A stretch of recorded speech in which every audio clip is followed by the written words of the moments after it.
Bom dia a todos, bom dia a todas. Adentramos o 8º dia de greve de ônibus em São Luís. É uma situação que, numa quinta-feira como essa, que a gente vai entrar aí sexta, sábado, domingo, feriado, muito provavelmente em vários lugares, imprensado na segunda-feira, terça-feira, dia de finados, probabilidade grande de nós não termos encerramento disso antes da próxima quarta-feira, pelo menos, tendo em vista que me parece que as autoridades responsáveis, envolvidas, até porque o Legislativo, nesse momento, ele termina tendo um papel, não é, deputado Antônio, muito mais de levantar o problema do que ter uma capacidade de resolução. Nós temos o Executivo, que deveria e poderia estar articulando melhor essa situação. Nós temos o Judiciário, que, estranhamente, não está fazendo cumprir suas próprias decisões. A gente vê muitas vezes pessoas presas, levadas ao encarceramento de maneira inclusive prolongada, pelo furto de um pacote de macarrão, por um peito de frango. Essas pessoas vão presas, às vezes, na maioria imensa das vezes, por conta da necessidade que tem de não passar fome, porque de fato não tem emprego para todo mundo, não tem oportunidades para todo mundo. A gente tem, principalmente nas nossas áreas mais distantes, mais periféricas, cada vez mais o crime surgindo como um agente empregador. Esses últimos dias em São Luís teve uma explosão de adolescente com arma, em plena luz do dia, assaltando as pessoas, sem qualquer tipo de constrangimento em ser filmado, preso ou não. E isso está cada vez mais duro na carne do povo, né, ludovicense, das pessoas que moram principalmente na ilha de São Luís. Até porque a gente tem que falar do transporte da metrópole, que da ilha, claro que é um problema mais da ilha, mas que também impacta os outros 9 municípios da região metropolitana, da grande região metropolitana, como temos uma lei complementar, inclusive, que fala sobre isso, lei estadual. A preocupação é grande porque as reservas das pessoas, os salários, não é que eles estejam sendo exauridos, já foi. A imensa maioria da população brasileira não tem R$1 numa poupança. Nós temos um país que não tem condições de ter poupança, o cidadão comum, o cidadão médio. O cidadão médio, ele paga a conta e fica pendurado para o outro mês, e assim para o outro mês, e pede um emprestado para outra pessoa, e assim são também nossas redes sociais, a gente pega pedido o dia todo, pessoas que precisam aí de um remédio, que mandam mensagem, são 30, 40 pedidos por dia. Por quê? Porque a situação está extremamente complicada. Não ter ônibus na cidade é uma situação, é uma omissão de todo esse sistema envolvido, SMTT, empresariado, sindicato, que tem sido extremamente truculento também, da mesma forma que o SET. Prefeitura, infelizmente, está omissa, não queria precisar subir aqui para falar disso, porque é constrangedor, de certa forma. A gente coloca uma administração pública, vota nela no segundo turno, até por questão de opção, que era uma coisa ou outra, que a gente considera naquele momento menos ruim. Só que a gente deposita esperança que a coisa vá ter uma resolução. E hoje, infelizmente, a gente tem uma equação de difícil solução.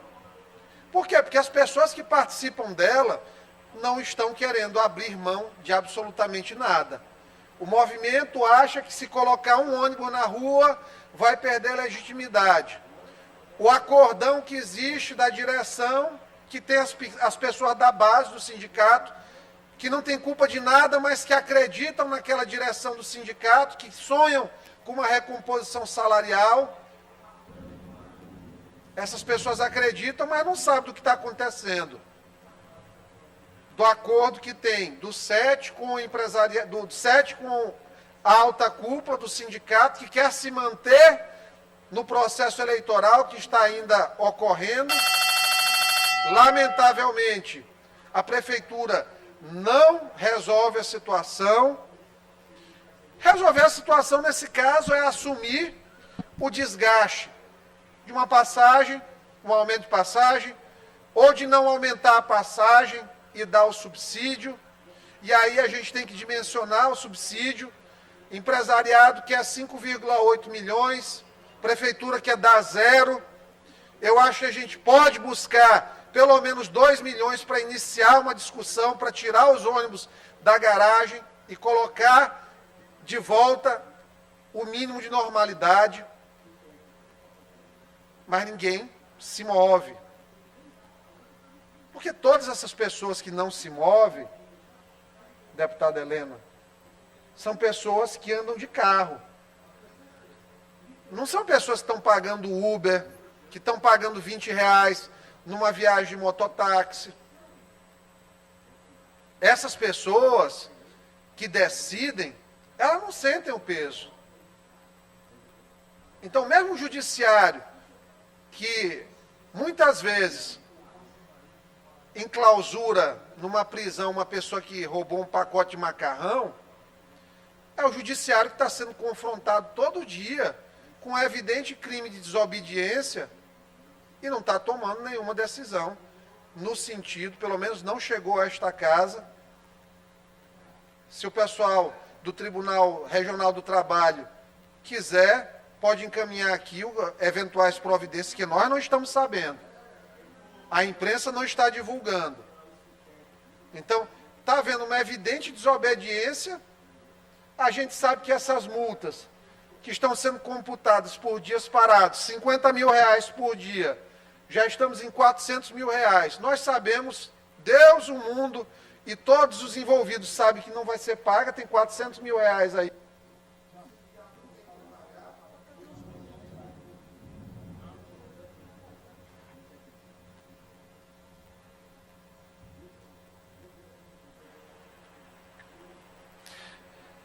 Deus e o mundo sabem que não tem como ser pago esse valor, essa dívida vai ficar rolando. Sindicatos são associações que não têm fins lucrativos, não comunica com o patrimônio pessoal de quem está presidindo. Eles vão pouco se lixar para isso, para a dívida, não vai ter nada para eles pagarem ao final desses R$400 mil. E o que vai acontecer, se não houver uma providência mais enérgica, é o sofrimento da população ser continuado. Como é que a gente pode, em termos legislativos, atuar? Primeiro, eu ainda não recebi uma notícia, apenas um vereador que se pronunciou, até onde se sabe, por notícias de imprensa, em relação a esta greve. Mas eu sugiro fortemente que a Câmara de São Luís adote providências no sentido de fazer uma comissão para investigar toda essa situação. Porque um diz uma coisa, o 7 diz que é 5,8 milhões. Os funcionários acham que tem dinheiro para pagar aumento. A prefeitura acha que não deve dar subsídio. O prefeito vai para a televisão, para o principal canal da TV maranhense, e diz que já no primeiro dia diz que não vai aumentar a passagem sem ouvir a pauta reivindicatória dos dois sindicatos.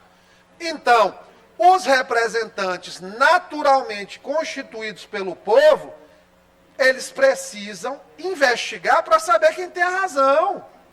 Porque quando a Câmara de São Luís se posiciona, ela vai dizer quem está com a razão e quem não tem. Quem está fazendo má gestão e quem não está. Quem deve ser responsabilizado e quem não está. É uma excelente oportunidade. E não se trata de oportunismo. Se trata de não deixar prolongar uma crise sem uma providência. Ou nós vamos precisar aqui na Assembleia, meio que de lado, invadir a pauta, fazendo uma CPI da região metropolitana, quando a gente sabe que mais de 90% do transporte é urbano e não semiurbano, para poder ver o que está acontecendo. Eu não gostaria, mas eu já aviso, se esta casa optar por nós abrirmos uma CPI para fazer investigação plena, porque nós temos legitimação, porque tem lei estadual que trata da metrópole, da região metropolitana, e nós podemos fazer, eu gostaria que a Câmara fizesse primeiro, para não dizer que nós estamos invadindo competência deles e manter o respeito à Casa Legislativa Municipal. Mas se a Câmara de São Luís não fizer, um grupo de deputados desta casa com certeza o fará. Já estamos conversando a respeito. Não vou correr para coletar assinatura, não vou fazer nenhum tipo de esforço para passar por cima da Câmara de São Luís em respeito à Câmara, mas se não houver ação da referida Casa Legislativa, nós não vamos ficar omissos. Isso eu garanto. Porque ficar omisso foi coisa que a gente nunca ficou desde o primeiro dia de mandato desta casa. Vamos deixar a Câmara se posicionar, até porque não quero depois ser taxado, jamais, porque nunca fui oportunista, mas se for o jeito, ao final a Câmara não quiser cumprir com seu papel, atender ao clamor da sociedade, nós vamos ter que intervir. Então, vamos deixar a Câmara até terça-feira, analisar, até quarta-feira o retorno dos trabalhos legislativos. Se até quarta-feira não houver solução da greve, não houver ação da Câmara, sinalização nesse sentido, na quarta-feira eu me junto aqui com um grupo de colegas e começamos a coletar assinaturas. Na quarta-feira, se não houver ação da Câmara, nós aqui nessa Assembleia vamos começar a coletar assinaturas para constituir uma CPI do transporte metropolitano e ver de fato quem tem razão, quem tem responsabilidade, quem merece ser penalizado e quem merece também restituir eventualmente ao erário alguma coisa. Eram essas nossas considerações, presidente. Muito obrigado pela sua tolerância.